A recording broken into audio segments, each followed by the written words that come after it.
नमस्कार दोस्तों, कैसे हैं आप लोग। उम्मीद करता हूं सबकी स्वस्थ होंगे, मस्त होंगे और अच्छे होंगे। आज हम बात करेंगे यूजीसी नेट जेआरएफ पेपर 1 की इंपॉर्टेंट क्वेश्चन की, जो कि आपके एग्जाम के दृष्टिकोण से काफ़ी इंपॉर्टेंट है। अगर आप हमारे टेलीग्राम चैनल को ज्वाइन करना चाहते हैं तो लिंक डिस्क्रिप्शन में है। तो दोस्तों क्वेश्चन क्या है, विमर्शी चिंतन स्तर के शिक्षण के आयोजन हेतु अपेक्षित बुनियादी आवश्यकताएं संबंधित है। अगर हम देखें इसका करेक्ट ऑप्शन दूसरा है, समस्याओं तथा उनके समाधान की प्रक्रिया में छात्रों को अन्वेषण और तत्व संबंधी व्याख्या में सहायता प्रदान करने से। अगर देखा जाए विमर्शी चिंतन स्तर पर शिक्षण के आयोजन हेतु अपेक्षित आवश्यकताएं समस्याओं तथा उनके समाधान की प्रक्रिया में छात्रों को अन्वेषण और तत्व संबंधी व्याख्या में सहायता प्रदान करने से संबंधित है। विमर्शी स्तर शैक्षणिक विचारों में गहरे अध्ययन, चिंतन तथा मनन के लिए पूर्व अर्पित ज्ञान, तथ्य और सामान्यीकृत निष्कर्षों, विचारों और सिद्धांतों से अपेक्षित परिवर्तन लाए जाते हैं। अतः विमर्शी स्तरीय चिंतन विचारों के आदान प्रदान की क्रिया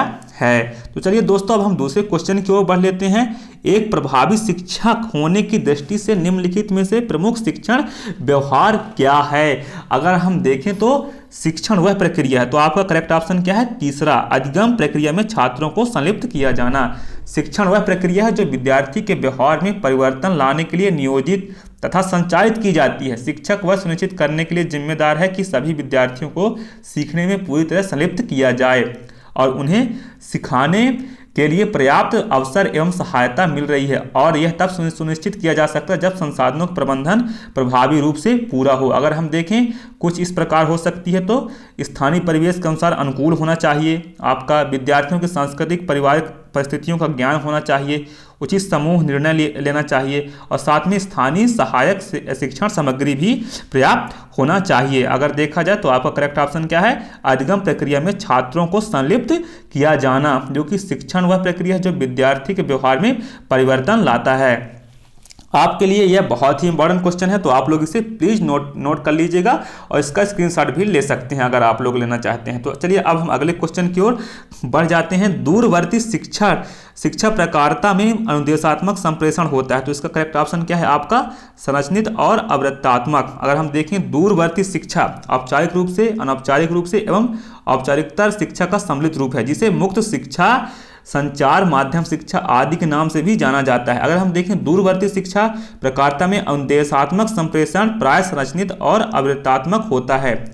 दूरस्थ शिक्षा अंशकालिक होती है और विद्यार्थी घर बैठे ही ज्ञानार्जन प्राप्त कर सकते हैं, विद्यार्थी घर बैठे ही विद्या प्राप्त कर सकते हैं। दूरस्थ शिक्षा में विद्यार्थी की रुचि और आवश्यकता पर अधिक स्थान दिया जाता है। दूरस्थ शिक्षा में पाठ्यक्रम पूरा करने की कोई समय सीमा नहीं होती है, जो कि आपका दूरवर्ती शिक्षा प्रक्रिया होती है, इसमें कोई समय सीमा नहीं होती है। अगर हम देखें तो आप लोग इसे भी नोट कर लीजिएगा।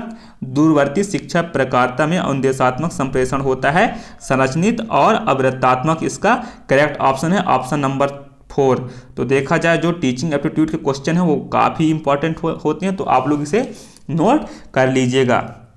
अगर हम बात करें कक्षा में शिक्षण की वाणी के स्वराघात को कहा जाता है, कक्षा में शिक्षण के वाणी को स्वराघात कहा जाता है, तो आप करेक्ट ऑप्शन क्या है, पराभाषिक।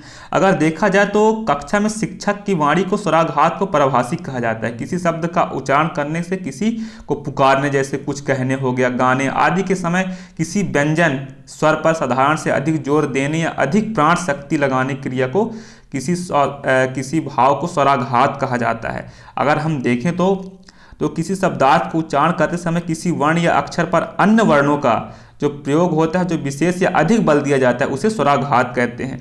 तो आपका करेक्ट ऑप्शन क्या है, पराभाषिक इसका करेक्ट ऑप्शन है। आप लोग इसे भी नोट कर लीजिएगा। टीचिंग एप्टीट्यूड का एक शानदार क्वेश्चन है, आप लोग इसे नोट कर लीजिएगा, क्योंकि आपके एग्जाम के दृष्टिकोण से ये क्वेश्चन काफ़ी इम्पॉर्टेंट हैं। अगर हम बात करें छात्रों और शिक्षकों दोनों के लिए उपयोगी प्रभावी लेखन सिद्धांत है, इसका करेक्ट ऑप्शन क्या होगा, आपका करेक्ट ऑप्शन इसका क्या होगा, CDE। अगर हम देखें स्पष्टता, संक्षिप्तता या परिशुद्धता। अगर किसी छात्र और शिक्षक दोनों के लिए जो उपयोगी प्रभावी लेखन है, आपका स्पष्टता हो गया, संक्षिप्तता हो गया, परिशुद्धता हो गया। किसी भी भाषा में लेखन का अर्थ है मन के विचारों को कागज पर अंकित करना होता है ना।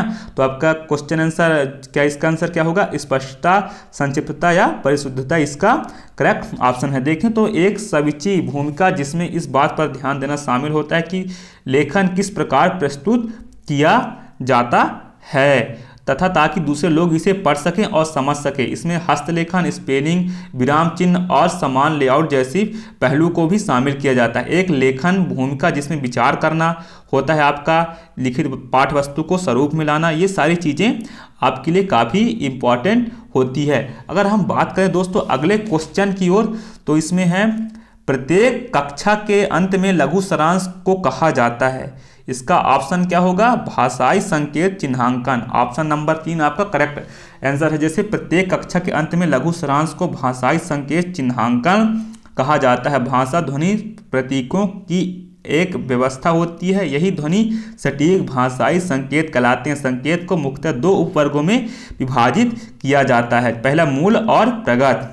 दोस्तों मैं उम्मीद करता हूं वीडियो आपको काफ़ी पसंद आई होगी। आप लोग सब्सक्राइब जरूर कर लीजिएगा, क्योंकि आप सब्सक्राइब करेंगे तो आपको नई नई वीडियो देखने को मिलेगी और आपका एक सब्सक्राइब हमारा मोटिवेशन है। तो हम प्रयास यही करेंगे आपके लिए अच्छे से अच्छे वीडियो बनाते रहें।